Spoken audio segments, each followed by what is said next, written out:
2 weeks ago, I talked to you about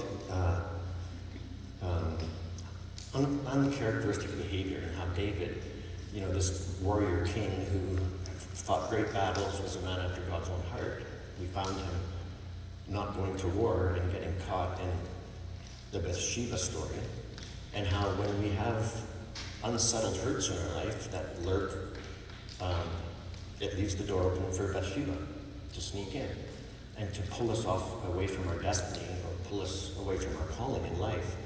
And so I want to keep going on that this morning, explain a little more, talk about Joseph. But you know what, I'm a free thinker, so I think randomly sometimes about things. And if you just to think about life, like, it's really interesting just to think about life. And if you think about the thousands or millions of years, depending on your view of creation, that humans have been on this earth, because some people think that humans have been here for 8,000 years, and some people think more, a lot more. So whatever your thing is.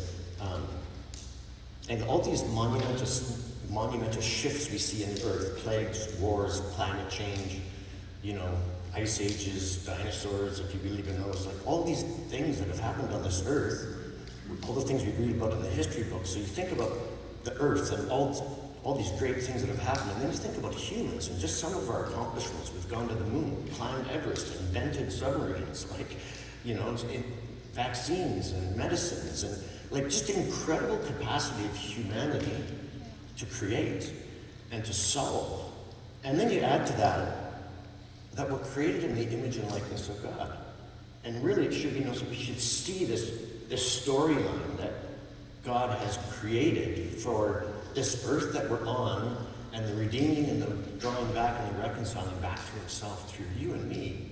And it's really quite a great story. It's quite encouraging, isn't it? So it should be no surprise that behind every hurt that we have, there's a Bathsheba that's trying to steal that destiny, because it's great. And I have to tell you this morning that each one of you have such an amazing calling and destiny in Jesus. If you're a carpenter, if you're a banker, if you're a preacher, or whatever it is, it doesn't matter. They're all equally important in the kingdom of God. That each one of us are on this journey to accomplish something great. Why? Because you are great. You think about the thing. I don't know, have you ever seen those videos called People Are Awesome? Oh man, I was addicted to those for so long, because I just love seeing the great things humans do. I believe in people. And I'll talk about this a little bit later, but I start with trust. It's my strength and weakness. I meet you, and I trust you. And it's cost me. And sometimes it doesn't. Because knowing someone believes in you, trusts you, pulls you up to another place. And so I'll talk about what that cost me. I'm going to grab my water. Will I lose rain if I walk out there, or soup in the rain?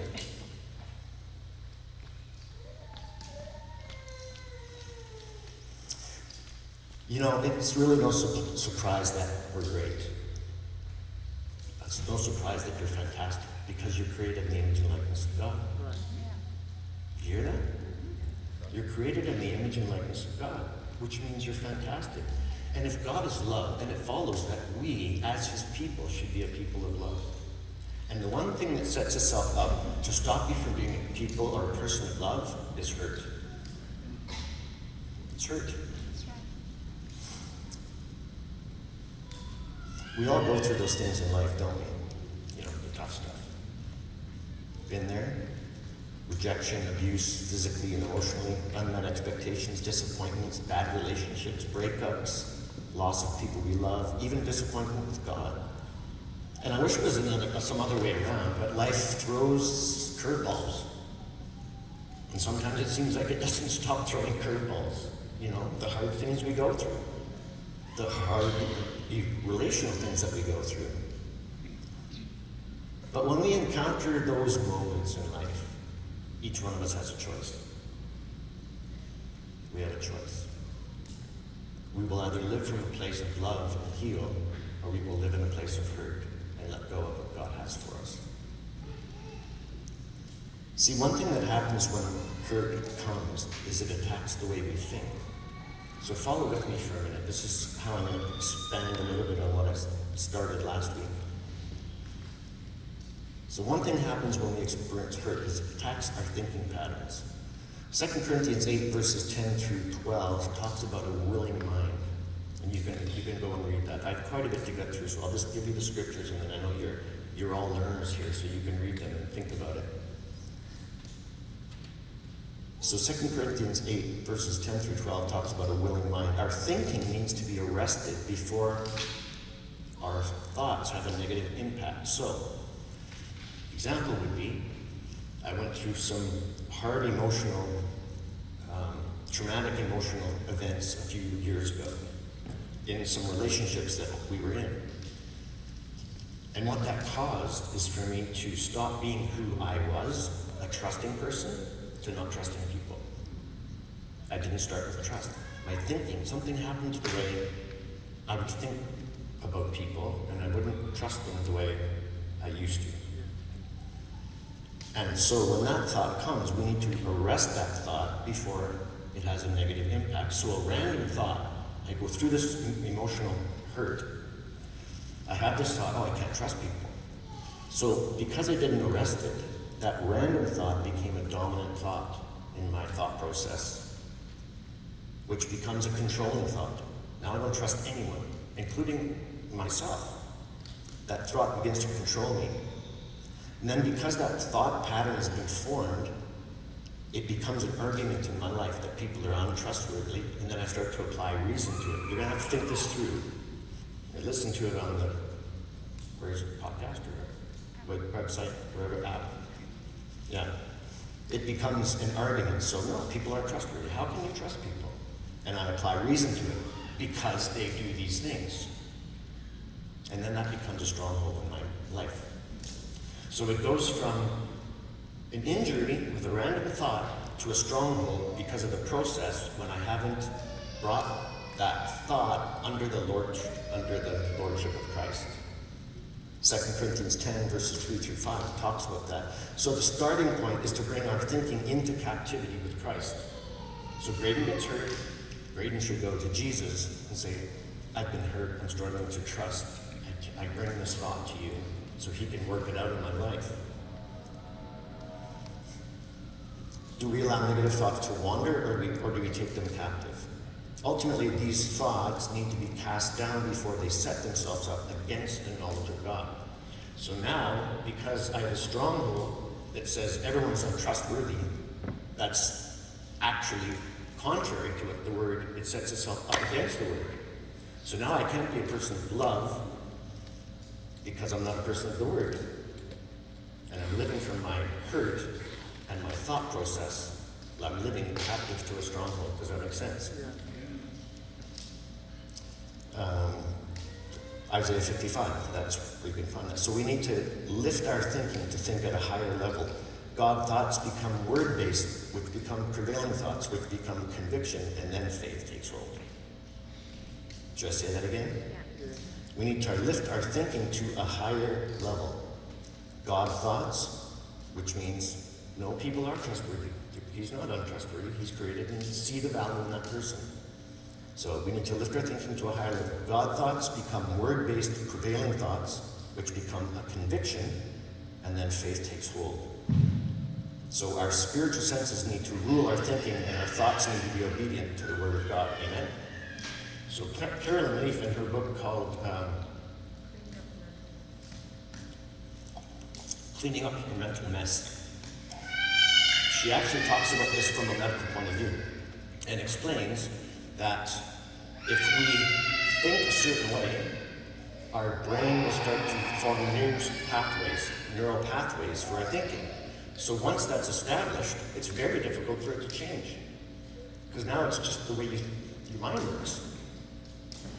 So we need to be very careful that when we encounter these things in life, as people of faith, as people who want to be loved in this world, that when we encounter those relational challenges or hurts or disappointments, that we bring those thoughts captive under Christ, to the authority of Christ. Because otherwise, our minds will think a different way. And that sets itself up against the life Christ wants you to live. Does that make sense? So you can read that book. So the Bible gives us many examples of people who chose love over the hurt they encountered. These people knew that love never fails. I think about Joseph. So he's the second Joseph story. This is awesome. When you think about what I've just explained, and we look at his life, Joseph had every opportunity to be angry, bitter, revengeful, you name it. So Joseph, second youngest of 12 brothers, born to Jacob, he was his father's favorite, and everyone in the family knew it. So now, there maybe was some lack of wisdom, I don't know. I think we all know the story. Jealousy got the best of his brothers because dad loved, Joseph and gave him a beautiful coat. So they actually, Genesis 37 says they hated Joseph and they couldn't speak a kind word to him.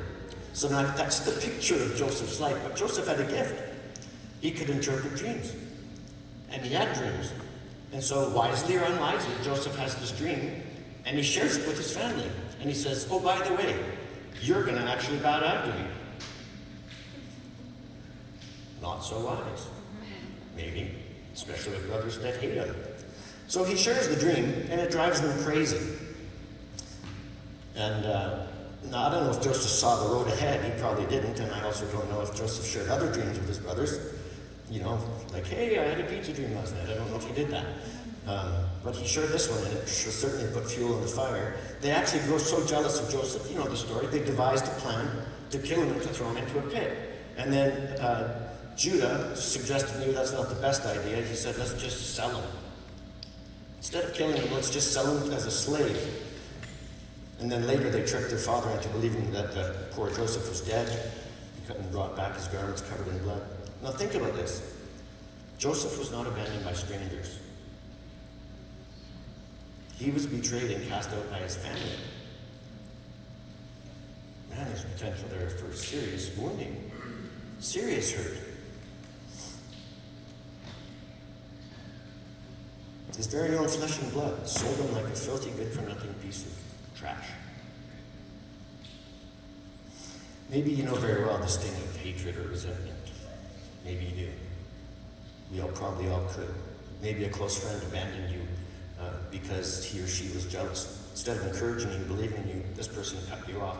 When I was in grade 6, this is a crazy thing we did. I had a group of friends, and there were 6 of us. And we decided that we were going to take turns rejecting each other. So for this week, you were not our friend anymore.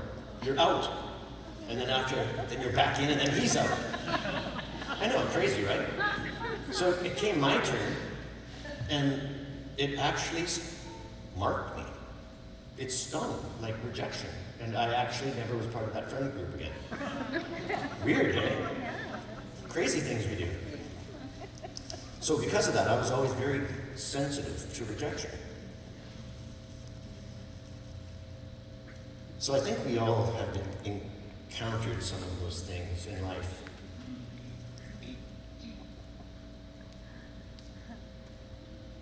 I want to remind you that when Joseph's world turned upside down, when all hope seemed dried up, he held on. He stayed. He kept going. The story gets better. Joseph was sold to an Egyptian official in Pharaoh's palace. Then he was falsely accused of rape, and he was thrown in prison. While in prison, and remember he had a gift that cost him significantly, the dream started the whole thing off. Some of the prisoners had dreams, so Joseph interpreted their dreams. Not sure if he thought that through or not, or he's like, well, let's see what happens here.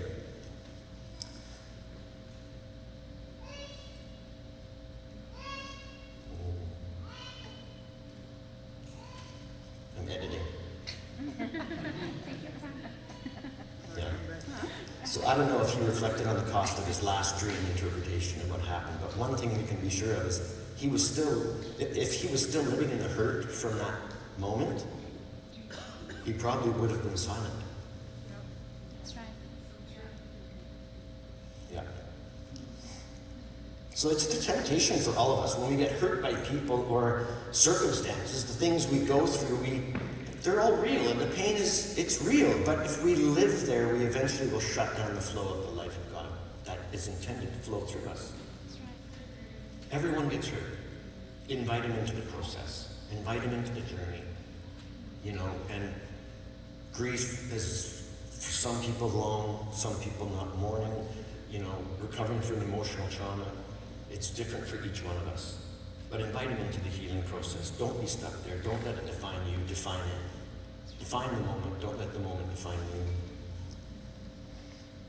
So Pharaoh hears about Joseph and he sends for him to interpret one of his dreams. I mean, I'd be terrified if I was Joseph. It's like, this is costing me so much. You know?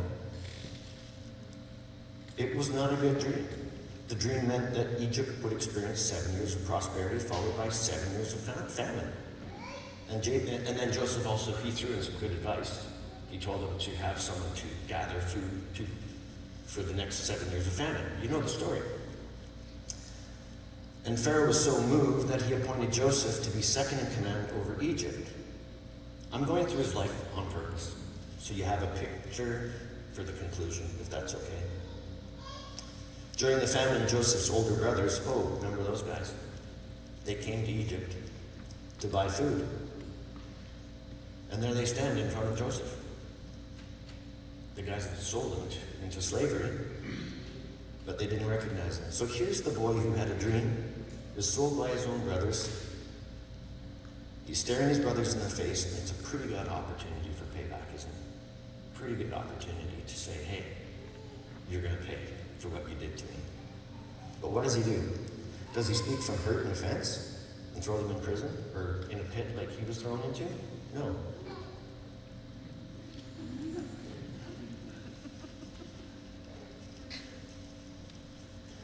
We have to understand that Joseph, at this point, is a very powerful man in Egypt.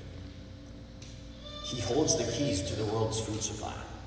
This is the little ruddy kid that his dad didn't even invite him to the whatever. This little guy. And before this powerful man stood the very family members who abused him and allowed him to serve 13 years as a slave and to be put into prison for a crime he didn't commit. And Joseph had a choice. He could either give them what they gave him, or he could love them like he'd never been hurt. Ever been in a situation in which you hold the power to get even with someone? Maybe you did, maybe you didn't, I don't know. But think about what you would have done in Joseph's situation. That's so tempting to get them back for doing something like that. That's changed his life.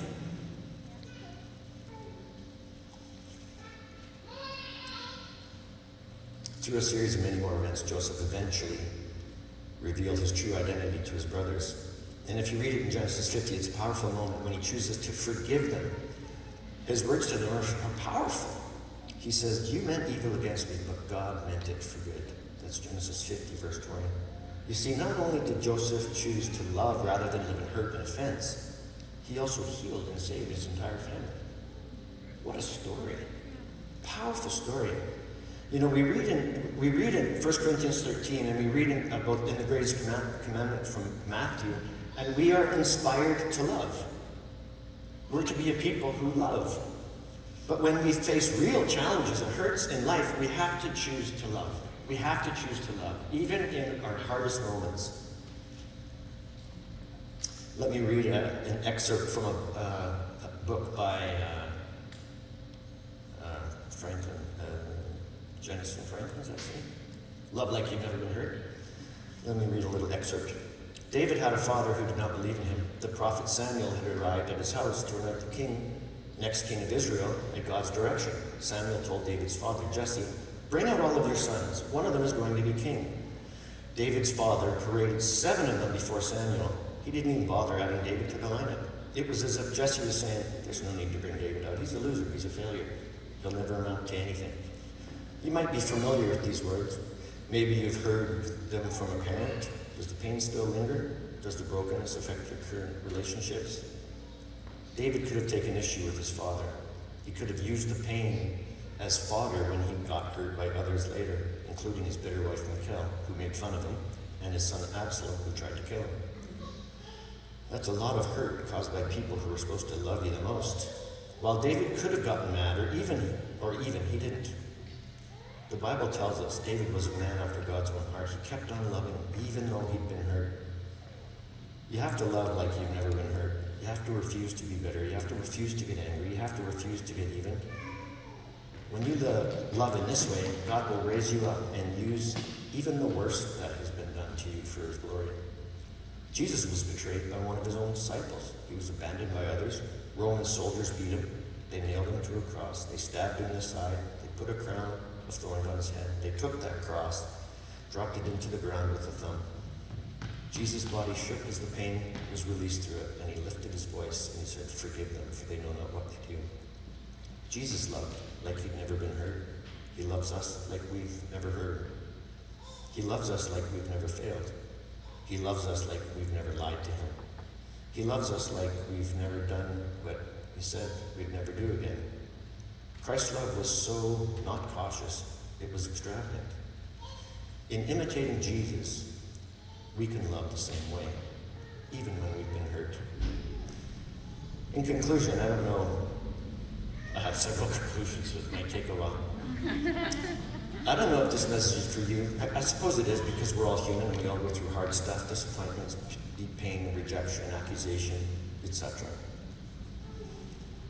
Or maybe this is just a good reminder for us to help those around us heal when they get hurt. Maybe it's a good opportunity for us to go, yeah, you know what, God? I want to be a person of love. I want to help people be a person of love. The thing I love about Joseph's story, and this is the conclusion for me of Joseph's story, but the point of the whole thing, is that in him choosing to love in a place of hardship and pain, it gave him the opportunity. It kept him in the center of God's will for his life. And it gave him the opportunity to see healing and redemption come to his family and his whole family line. That's an amazing thing. I want to take you to John chapter 8.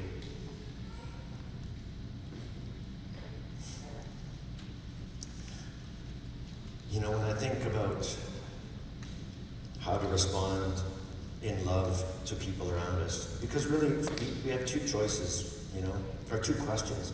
How do we practically choose to love over hurt, to live from a place of love over hurt, and how do we help those who need to choose love?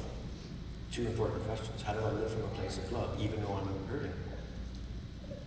And how do I help those who need, how do I practically help those who need to choose love? In John chapter 8, Jesus shows us something very powerful. It says, early in the morning he came again to the temple. All the people came to him, and he sat down and he taught them. The scribes, the Pharisees, they brought a woman who had been caught in adultery.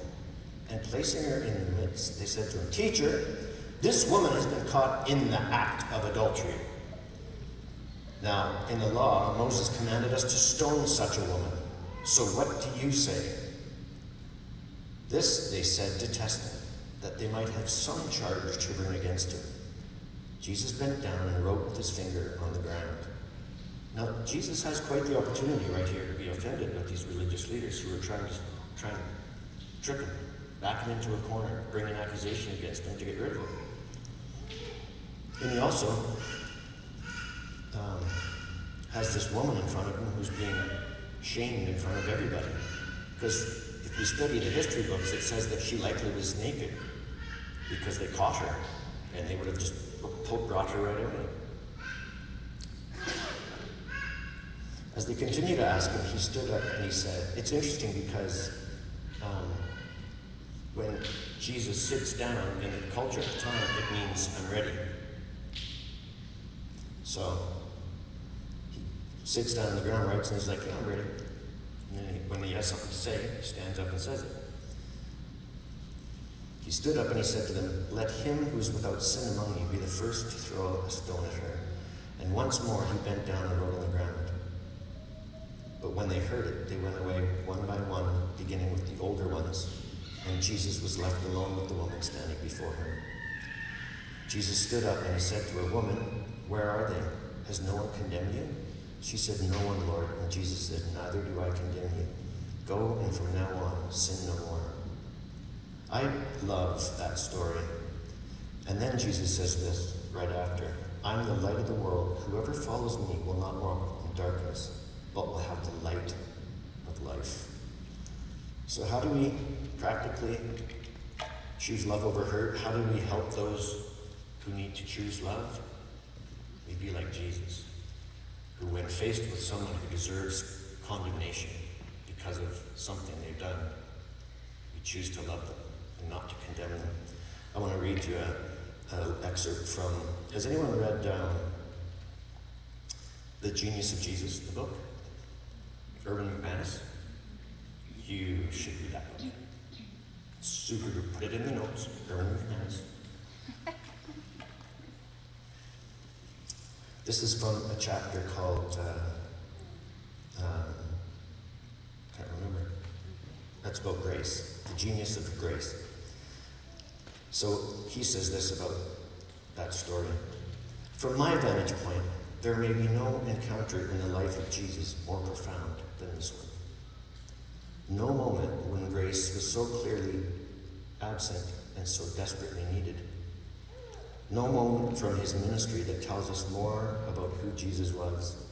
In one elegant movement, he overcame all opposition, all accusations, all condemnation, all shame, and left no evidence of any of it. All that was left was grace. This moment also tells us much about ourselves. The crowd they thought had just trapped, the crowd thought they had Jesus trapped between a rock and a hard place.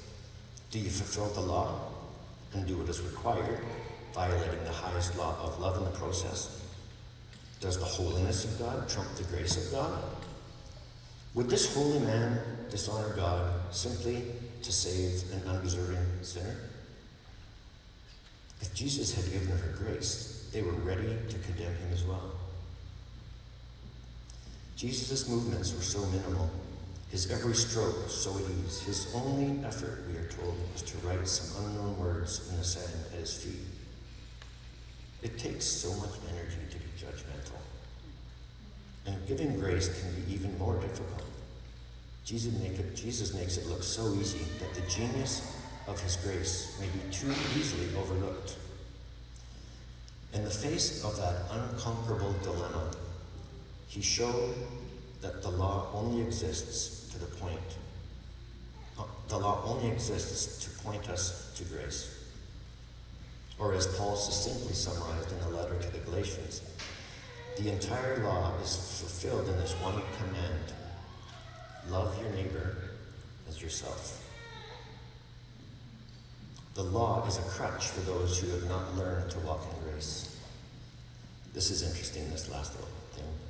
Linguists have shown that the more experience a culture has with something, the more words they create to describe the nuances of that experience.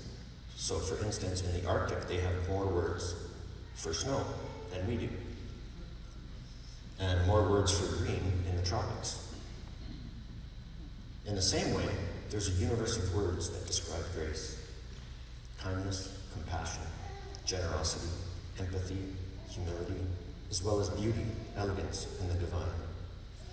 What if we all became experts in the field of grace? What if we made it our language, our essence, our genius?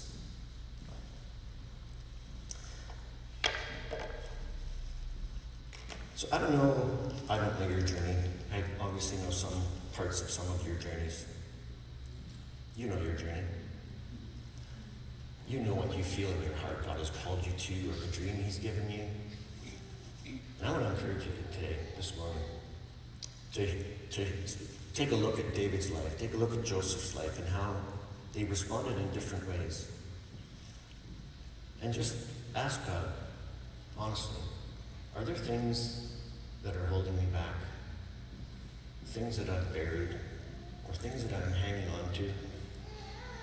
I know my wife, in the last few years, has gone through quite the process of understanding, if I can I say your names? Thanks. Understanding how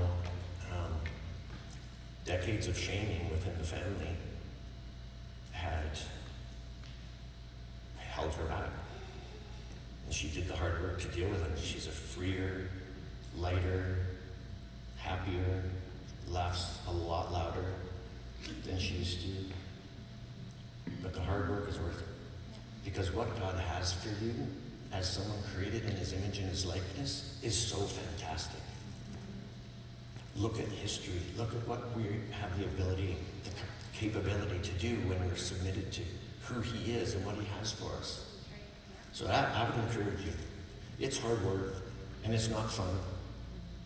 And I've had to do some, and continually do some, because we encounter those things in life. And I just know that what God has for you is far more important than any of us can understand. We'll look back 40 years from now and go, wow, that season in life, it was so hard, but look at the great things that God has brought out of it. So we want to just end this morning by breaking bread together, and I just love to do this, and we've made it kind of, we take a break in the summer. The local takes a pretty serious break in the summer, but we've really simplified how we do life as local, and we break bread a lot, because it's such a beautiful thing that brings us together. And I read the story about the woman caught in adultery because, to me, and I know this is such an important thing, Jesus dying on the cross, giving his life that we might come to the Father, bearing stripes that we might be healed. It's so vital and so important. But it's the pictures become so much bigger. As I've come to understand more and more about Jesus and his life, and to read about his life and how he loved people in the hardest places, when they were at their lowest place. And so now I'm so thankful for the work of the cross, but I'm thankful for his life and how he showed me I can live. And so on the night that Jesus was betrayed, he took bread and he broke it. And I think he looked his friends in the eyes, because these were friends, brothers, you know. And he knew that he was going to the cross. And he broke the bread and he said, "This is my body." And as much as they were going to go through a lot of pain watching him go through what he was going through, they had 3 years of unbelievable experiences to remember with Jesus, lessons he taught them. So when he says, "Remember, let's do this in remembrance of me," he's like, remember the fish? Remember all those fish multiplied? And got the wine at the wedding? It's like, remember me. Remember my life. Live that kind of life on this earth. So as we share this together, we do this with incredible thankfulness. But it's a challenge really to each one of us, isn't it? To live a life that looks like Jesus. To love those people on the corner that other people sneer at and won't show love. But like Jesus, who with that woman caught in adultery, he says, "I don't condemn you. Go live a life free from your sin." So let's do that together.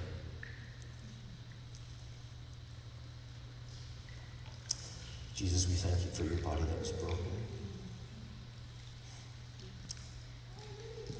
We thank you for choosing Father's will, not yours. We thank you for showing us how to love, how to stand.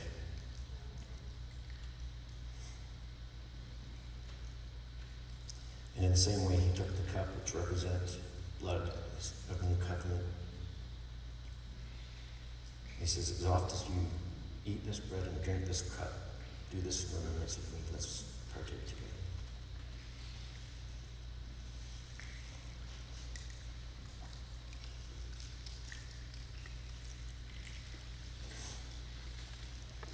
Thank you, Lord. Let's just take a moment.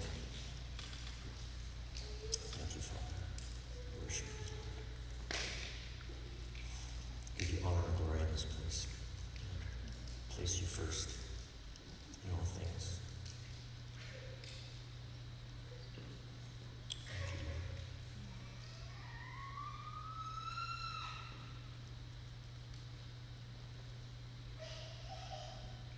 Thank you, Father.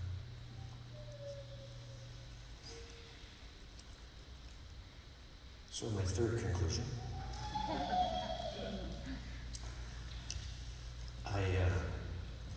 I believe the most powerful response to your message is not coming to the front and getting prayer, but it's going to someone and asking them to share life with you and help you. Because there's accountability in it. And if you have a trauma experience, hurt in your life, prayer, yes, is wonderful. But there's a process, and you need people in your process to help you. So and if you know someone who's hurting, be in their process and help them. Thank you for your time this morning. Pray grace and peace on you guys this week. Tomorrow I'll be flying away.